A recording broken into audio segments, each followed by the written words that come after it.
بھی پیدا کیجیے، کوئی بھی اچھا کام کہہ رہا ہو تو بالکل بلا تکلف اس کی تعریف کیجیے، اور کسی سے اگر کچھ غلط کام ہو گیا ہو یا غلط کر رہا ہو تو اس کو تنہائیوں میں بلا کر اس کی تعریف تو مجمع عام میں کیجیے، لیکن اس کی اصلاح تنہائیوں میں بلا کے کیجیے۔ یہ روش ہمیں اختیار کرنی چاہیے۔ اگر کوئی اچھا کام کرے دل کھول کر اس کی تعریف کیجیے۔ کام کس کا کر رہا ہے؟ سنیت کا کر رہا ہے، سنیت کا کام کر رہا ہے، لیکن اگر اس سے کچھ غلطی ہو جائے تو پھر مجمع عام میں نہیں، تنہائیوں میں بلا کر اس کو بہتر طریقہ آپ سجھائیے کہ بھئی یہ بہتر طریقہ۔ یہ انداز کی بڑی سخت ضرورت ہے، بڑی سخت ضرورت ہے۔ یہ سارے حملے آپ دیکھیں، اوپر چلیں، اوپر چلیں۔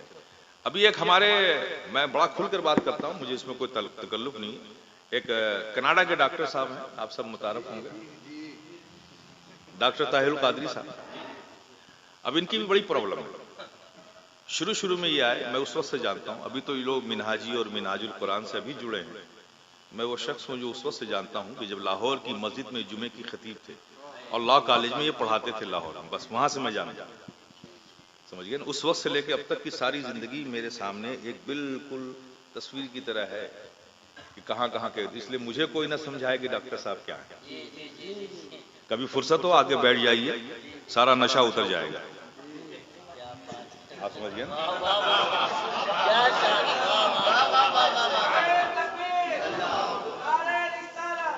میں اچھی طرح واقف ہوں۔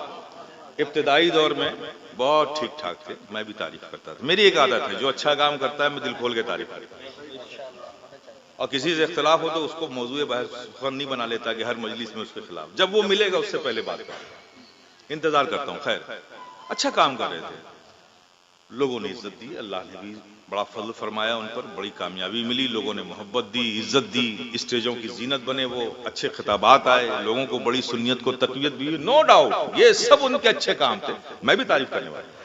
لیکن ایک عجیب فکر ان میں آ گئی، ایک عجیب خواہش۔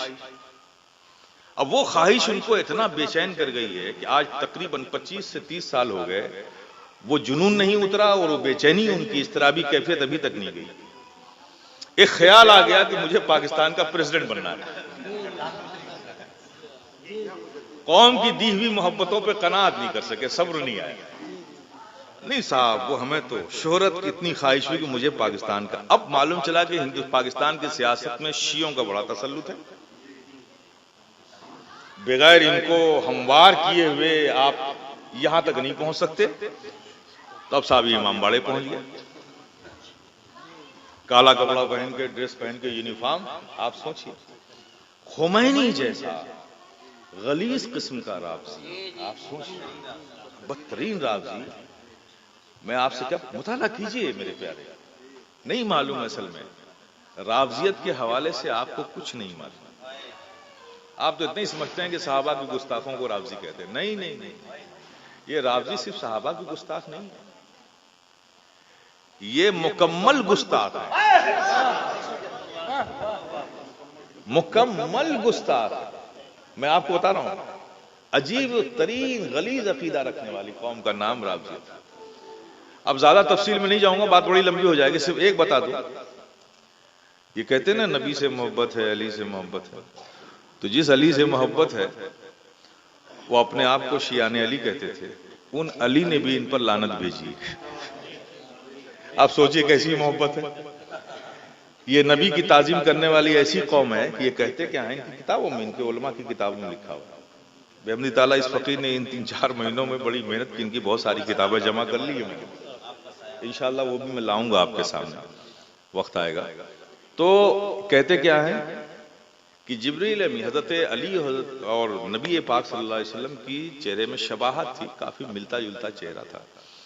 تو جبریل امین جب آئے وحی لے کر تو ان سے غلطی ہو گئی، دھوکہ ہو گیا۔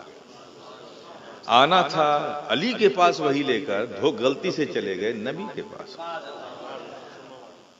اور وہ ڈاکٹر صاحب کیا کہتے ہیں کہ شیعہ اور سنی میں ذرا سا فرق ہے۔ آپ سمجھ گئے نا کیا کہہ رہے ہیں وہ؟ ذرا سا فرق ہے۔ اتنی بڑی توہین، آپ بتائیے، یہ وحی لے کر آنا تھا علی کے پاس، شباہت کی وجہ سے جبریل امین کو دھوکہ ہو گیا، وہ چلے گئے نبی کے پاس۔ کیا اتنی غلیظ توہین آج تک کسی نے کی ہے روئے زمین پر؟ کسی نے نہیں کی. اور یہ کہتے ہیں ذرا سا فرق. یہ ذرا سا فرق ان کو لگتا ہے تو کیا عظمت مصطفیٰ، ادب مصطفیٰ، تعظیم مصطفیٰ، حب مصطفیٰ، یہ سب جو تقریروں میں جذباتی باتیں کرتے ہیں آپ، کیا مقصد ہے اس کا؟ ایسی قوم کو کہتے ہیں. بلکہ ایک جگہ تو کہا کہ سنیت کے آنکھوں کا نور ہے شیعت. آپ بتائیں، یہ ان کی تقریریں ہیں. جب چاہیے تو میں نے کہا ہے گمراہ تو یوں نہیں کہا ہے، دلیلیں رکھتا ہوں میں.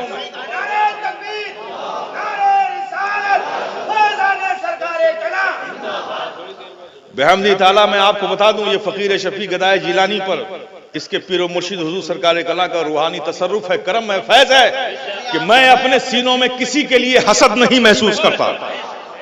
میرا کوئی اختلاف کسی کی ذات سے نہیں. آپ کی کوئی فکر اگر آپ کی ذات تک ہے مجھے کچھ لینا دینا نہیں، لیکن اگر وہ غلط فکر قوم کو گمراہ کرے گی تو ہم سمجھتے ہیں کہ ہماری ذمہ داری ہے کہ ہم اس کا دفاع کریں. مجھے کسی سے کوئی حسد و جلن نہیں. اس لیے میں کہہ رہا ہوں، میں نے کہا ہے تو دلیل لگتے ہیں. آپ بتائیے، عوام بھی بیٹھی ہوئی یہاں، مجھے بتاؤ کہ کوئی شخص اگر تم سے یہ کہے، وہ کہتے ہیں کہ صاحب اگر غصے میں کوئی قرآن کو نوچ لے، پھاڑ لے، اٹھا کے پھینک دے تو اس سے کوئی محاسبہ نہیں ہوگا. یہ کون سی فکر لا رہے ہیں آپ قوم میں؟ ارے ہماری جاہل سے جاہل قوم بھی اگر اس کے ہاتھوں سے غلطی سے قرآن چھوٹ کر زمین پر گر جائے تو وہ اسے چومتی ہے، اس کا کفارہ ادا کرتی ہے، اس بے حرمتی کا کفارہ ادا کرتی ہے. یہ قوم اہل سنت والجماعت وہ ہے. اس قوم سے آپ یہ کہہ رہے ہو کہ اگر کوئی غصے میں نوچ کے پھاڑ کے پھینک دے قرآن کو تو بھی اس سے کوئی محاسبہ نہیں ہوگا. یہ کون سی فکر لا رہے ہیں؟ اس قوم کو کیا بنانا چاہ رہے ہیں؟ میں نے مکمل دیکھا ہے تو یہ فیصلے پر پہنچا ہوں. اس لیے اس کو یہ جو کہتے ہیں نا ذاتی، کیا جلانا بھائی، کیا لینا دینا ہے بھائی، کیا لینا دینا ہے، بلا وجہ کی باتیں ہیں. لیکن یاد رکھیے، اور یہ ساری فکر آپ دیکھیے، ان کی ساری تقریروں کو سن لیجیے آپ اٹھا کے. میں آپ کو ایک فکر دے رہا ہوں، اٹھا کے دیکھ لیجیے. یہ شروع کریں گے اس سے جس بات سے ہم مانوس ہیں، نبی کا عشق، نبی کی محبت، نبی کا ادب، نبی کی تعظیم، یہ سب سے شروع کریں. اور یہ سب تو ہماری فطرت میں بڑا اچھا لگتا ہے بھائی، اور اچھا لگنا بھی چاہیے. نبی کے غلام ہیں تو آقا کی بات سن کے اچھا تو لگے گا ہی. لیکن یہ سب اسٹارٹ ہے آپ کو اپنی طرف اٹریکٹ کرنے کا. لیکن بعد میں جو ان کی تقریروں میں جو نتیجہ نکالتے ہیں، جو دو جملے دیتے ہیں، وہ ہر جملے کو آپ اٹھا کر دیکھیے، وہ جو جمہور کا مسلک ہے ان کے وہ آخری پیغام اس سے انحراف کرتے ہوئے نظر آئیں گے. آخر کیا ضرورت ہے انہیں؟ جمہور کے مسلک سے انکار، اس سے انحراف خود گمراہی ہے. آپ کیا کر رہے ہو؟ کوئی بھی مسئلہ اٹھا کر دیکھ لیے، ان کی ایک الگ فکر ہے. آپ کیا بننا چاہتے ہو؟ کیا بنانا چاہتے ہیں آپ اپنے آپ کو؟ ارے بھائی، آپ ایک طرف کہتے ہو کہ میں کابرین کا غلام ہوں، ان کی خاکپا ہوں، اور یہ ہوں وہ ہوں، دوسری طرف وہ باتیں ان کے فکر سے آپ اختلاف، جمہور کے مسلک سے آپ اختلاف، اس سے انحراف کر رہے ہو. کیا کر رہے ہو آپ؟ کون سے پیغام لے رہے ہو؟ کیا وہ سب کام دنیا میں بند ہو گئے؟ دیت کے مسئلے میں آپ سب جانتے ہیں کیا جملہ تھا؟ حضرت امام اعظم ابو حنیفہ کا قول پیش کیا گیا تو کیا کہا تھا؟ کیا ان کی مثال کیا لاتے ہو تو ہمارے مد مقابل ہے. ایک طرف اپنے آپ کو حنفی کہتے ہو، حنفی المسلک کہتے ہو، ایک بار ان کا اپنا مد مقابل کہتے ہو. یہ وہ ساری چیزیں جس کی وجہ سے یہ ساری پرابلمز ہیں. اب آپ ابھی دیکھیے کیا ہو رہا ہے. آپ نے واٹس ایپ پہ دیکھا ہوگا. آپ انہیں سنی اسکالر مانتے ہیں، ٹھیک ہے نا، اپنا آئیڈیل ماننے کچھ نوجوان ہیں ہمارے، اچھی بات ہے، باتیں اچھی سننا چاہیے، نو ڈاؤٹ ہے. لیکن شخصیت پرستی کا خمار نکالو. اگر سننے کی ہی ضروری ہے تمہارے لیے تو پھر اپنی طبیعت میں اتنی پختگی پیدا کرو کہ جو اچھی چیز ہے لے لو، جو بری چیز ہے چھوڑ دو. اگر یہ پختگی نہیں ہے تو پھر اچھی چیز بھی لینے مت جاؤ کہ اچھی چیز لینے کے چکر میں برے بن جاؤ. اگر طبیعت میں اتنی پختگی ہے تو ٹھیک ہے، جو اچھی بات ہے لے لو اگر اتنی سمجھ ہے. لیکن آپ اتنی سمجھ تو نہیں رکھتے کہ اس میں اچھی کیا ہے اور بری کیا ہے. ان سب کوششوں کے پیچھے ایک کوشش ہے، آپ اس کو سمجھ میں رکھیے. میں ایک مثال دیتا ہوں آپ کو، یہ کیوں کیا جا رہا ہے، یہ اکابرین کے جمہور کے مسلک سے اختلاف کیوں کیا جا رہا ہے، یہ سارے فتنے کیوں آ رہے ہیں؟ اس کی وجہ ہے اسپین پر 500 سال حکومت کی مسلمانوں نے، ایک مضبوط اسلامی ریاست اسپین پہ قائم ہوئی۔ پھر آپ تصور کیجئے اتنی مضبوط ریاست اور حکومت، چند مٹھی بھر بچے ہوئے عیسائی جو اسلام نہیں لائے تھے، جنگلوں میں بھاگ گئے تھے، پناہ لیے تھے، ان لوگوں نے ان 500 سالوں میں نسلیں گزری ہوں گی نا ان کی، لیکن وہ بکھرے ہوئے عیسائی، بھاگے ہوئے جنگلوں میں عیسائی پھر جمع ہو کر کے انہوں نے ایک وقت ایسا آیا کہ اسلام اور مسلمان کو اسپین سے نکال کر باہر پھینک دیا۔ یہ ایک بہت بڑا تاریخی سانحہ ہے، اس کو پڑھنا چاہیے، اس کو پڑھنا چاہیے۔ جب فلسطین پر اسرائیلیوں نے قبضہ کرنا چاہا تو مسلمانوں کو کنٹرول میں کیسے کیا جائے؟ ان کو بھی فلسطینیوں کو فلسطین سے نکال کر پورا ایک گریٹ اسرائیل امپائر بنانے کا جو منصوبہ ہے ان کا، جب تک وہاں فلسطینی ہے یہ ممکن نہیں ہے، تو ان کو بھی ضرورت پڑی کہ فلسطینیوں کو نکالا کیسے جائے۔ تو انہوں نے اسپینش سے پوچھا کہ اے اسپینیوں یہ بتاؤ کہ اتنی مضبوط اسلامی سلطنت تھی، تم مٹھی بھر عیسائیوں نے آخر انہیں اسپین سے نکال کر باہر کیا کیسے؟ کیا کیسے؟ یہ قابل غور بات ہے، اسے آپ لوگ سنیں۔ تو ان اسپینیوں نے ایک ہی بات کہی تھی کہ ہم نے کیا کیسے؟ صرف ہم نے کچھ نہیں کیا، صرف ایک کام کیا کہ یہ جو مسلمان تھے نا، عوام تھی نا، ان کے دلوں میں جو اپنے علماء پر اعتماد اور یقین تھا نا، اس اعتماد اور یقین کو ہم نے کمزور کر دیا۔ یہ عوام علماء سے دور ہو گئی، اس کے تعلق کو، اس کے اعتماد کو ہم نے عوام کے دلوں میں کمزور کر دیا، یہ عوام بکھر گئی، اسے ہم کو نکالنا آسان ہو گیا۔ کیا آج ایسا نہیں ہو رہا ہے؟ ایسا نہیں ہو رہا ہے؟ تو ایسا ہو رہا ہے تو اس میں جانبین کا قصور ہے، ہمارا بھی ہے اور عوام کا بھی ہے۔ اب ہمیں اس انداز پہ اپنے آپ کو پیش کرنا ہے، اپنی عوام کو اعتماد میں لینا پڑے گا۔ یہ اعتماد توڑنے کی کوشش کر رہے ہیں، اور ہندوستان میں آپ دیکھیے سارے فتنے، ہمارے وہ اکابرین جنہوں نے ہم پر بڑے احسان کیے ہیں، میں کسی محفل میں انہیں یاد نہ کروں یہ ناشکری ہے۔ یقیناً جب وہابیت نے فتنے اٹھائے یہاں پر ہندوستان کی زمین پر، ان محسنوں کو یاد کرنا چاہیے۔ یقیناً یہ علامہ فضل حق خیر آبادی ہمارے محسن ہیں، یقیناً امام عشق و محبت فاضل بریلوی علیہ رحمت رضوان یہ ہمارے محسن ہیں، ان کے احسانات کو ہم بھلا نہیں سکتے۔ لیکن میرے پیارے غور تو کرو کہ ان کا زمانہ تو 100 سال پہلے کا ہے۔ انہوں نے کیا کیا ہے؟ فرقے باطلہ کا رد کیا ہے، اہل سنت والجماعت کو تقویت دی، مضبوطی دی، وہ دلائل، وہ نصوص چھوڑ کر گئے ہیں جس کے سامنے کسی کی جرأت آج تک نہیں کہ کھڑا ہو سکے۔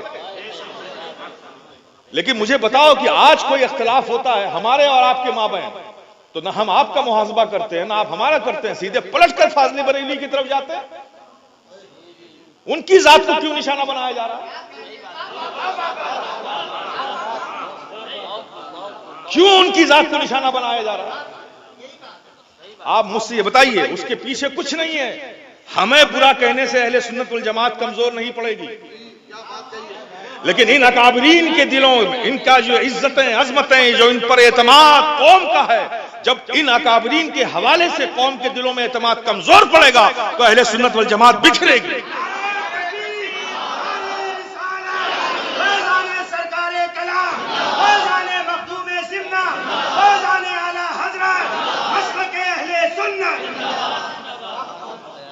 یہ ایک سازش ہے، کانسپریسی ہے۔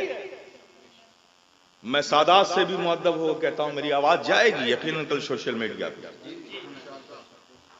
خدا را فکر کرو، خبر لو، فاضل بریلوی کے بارے میں کہتے ہو جس کی پوری زندگی عشق رسول میں گزری ہو، سادات کی محبت اور ادب کا جس نے وہ ایک ایسی مثال قائم کی ہو جیسی نظیر و مثال ملتی نہیں ہے، اس ادب کی، اس محبت کی، تم انہیں اپنا دشمن سمجھ رہے ہو؟ کیا ظلم کر رہے ہو؟ خدا را اپنی سمجھ سے باز آؤ، ورنہ یقین جانو فاضل بریلوی اس ذات کا نام ہے۔ یہ کسی کے باپ اور دادا اور رشتہ دار بعد میں ہوں گے، لیکن اس جماعت اہل سنت والجماعت کے محسن پہلے ہیں، اللہ کی نعمت پہلے ہے۔ کوئی دعویٰ نہیں کر سکتا کہ میرا حق زیادہ ہے۔ اور رہی بات خانوادہ اشرفیہ کی، میں سینہ ٹھوک کر کہتا ہوں، خانوادہ اشرفیہ فاضل بریلوی سے بے لوث محبت کرتا ہے،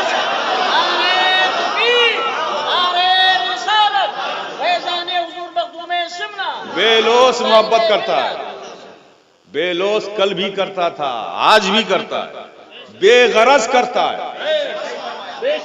میں پوری بے باکی سے کہتا ہوں، ان کی تعظیم، ان کا ادب، ان سے محبت بے لوث ہے، اس لیے کہ فاضل بریلوی سے نہ ہماری آخرت ہے نہ ہماری دنیا ہے، بے لوث۔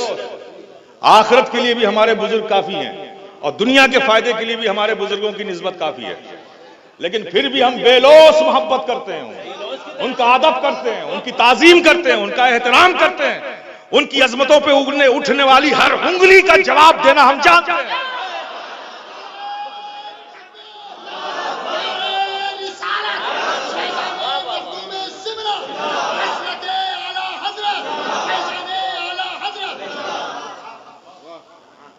ہم خاموش نہیں رہیں گے، ہم جواب دیں گے، اور دنیا دیکھے گی، دنیا دیکھے گی۔ اس لیے میں آپ سے بھی کہتا ہوں، آج کتنا بڑا ستم ہے، کتنا بڑا ستم ہے کہ ناکابرین کو گالیاں بکی جا رہی ہیں اور ہماری غیرتیں سوئی ہوئی، ہم خاموش ہیں۔ کیوں خاموش ہو گئے؟ ہم بکھرے ہوئے۔ میرے پیارے، جمع ہو جاؤ، آپ کا اتحاد سب کو خاموش کر دے گا، کچھ بولنے کی بھی ضرورت نہیں ہے۔ اب آپ دیکھیں نا، ایک میٹنگ ہوئی خالی، ہماری ایک کوشش ہوئی، عجیب عجیب پریشانیاں لاحق ہو گئیں۔ بھئی کیا پریشانی ہے بھائی؟ آپ جتنے بھی باطل فکر و نظریات کے مالک حضرات ایک جگہ راتوں بھر میٹنگ کر سکتے ہیں، ہم محبت سے چند لمحہ بیٹھ کر مل نہیں سکتے؟ آپ کیوں نہیں بیٹھ سکتے بھائی؟ اس لیے میں حضرات، میں خوش بھی بہت ہوں اور میں چاہتا ہوں کہ اس سلسلے کو اور مضبوط کیا جائے، اور انشاءاللہ تعالی پہلا تعلق یہ ہے، میرے پیارے عوام سے بھی میں آپ سے کہوں گا، خدا را اپنی آخرت کی فکر کیجیے۔ یہ مسئلہ عقیدے کا ہے، عقیدے کا مسئلہ ہے۔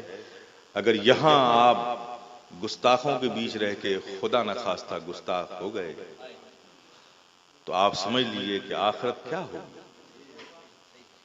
یہ کوئی ذات کا مسئلہ نہیں ہے، یہ کسی شخصیت کا مسئلہ نہیں ہے، یہ معمولات کا مسئلہ نہیں ہے کہ صرف آپ کو گنہگار بنائے گا، یہ تو گستاخ بنا کر ایمان بھی جا سکتا ہے۔ اس لیے اپنے آپ کو روکیے اور اپنے علماء پر اعتماد کیجیے، اور علماء سے بھی کہوں گا بہت محتاط رویہ اختیار کیجیے، کسی مسائل کو بیان کرنے میں پوری ذمہ داری سے بیان کیجیے۔ اور میں نے ایک پیشکش کی ہے اور ایک تجویز رکھی ہے، جو بھی ذمہ دار حضرات تھے، اور انشاءاللہ میں رکھ رہا ہوں، سارے اہل سنت والجماعت کے جو مراکز ادارے ہیں، جو خانقاہیں ہیں، ان کے ذمہ داروں کے بیچ میں یہ رکھ رہا ہوں، کوشش کر رہا ہوں کہ باقی جو مسائل دارالافتاء ہیں ہمارے، وہ جواب دیں، لیکن ایک مسئلہ جب کسی کی ایمان و کفر کا ہو یا گمراہیت کا ہو یا خارج اسلام ہونے کا مسئلہ ہو، تو اس مسئلے پر سارے دارالافتاء اس پر فتوے نہ دیں، بلکہ سارے مراکز سے جو ادارے ہیں مرکزی اور جو خانقاہیں ہیں مرکزی، ان سے اگر وابستہ کوئی ادارہ ہے تو وہاں سے مفتیان کرام کو لے کر کے ایک پینل بنا دیا جائے۔ مرکز بریلی شریف ہے، اسی کو رکھا جائے، اور وہ پینل جب کوئی کسی بھی دارالافتاء میں کوئی استفتاء آئے تو وہ اس پینل کو فارورڈ کر دے، وہ سوال اس کے پاس پہنچ جائے گا، پینل کے لوگ جمع ہوں، پھر وہی طریقہ اپنایا جائے کہ اس سے رابطہ کیا جائے، اتمام حجت کیا جائے، محاسبہ کیا جائے، اس کو تاویلال کا راستہ دیا جائے، پھر جب انتہائی درجے کو ہو جائے تو اجماعی طور پر اس پر بحث و مباحثہ کر کے ایک فیصلہ صادر کیا جائے، وہ فیصلہ پوری اہل سنت والجماعت کا ہو۔ یہ میں نے ایک تجویز رکھی ہے اور میں اس پہ کوشش کر رہا ہوں کہ سارے لوگ اتفاق کریں اس کی۔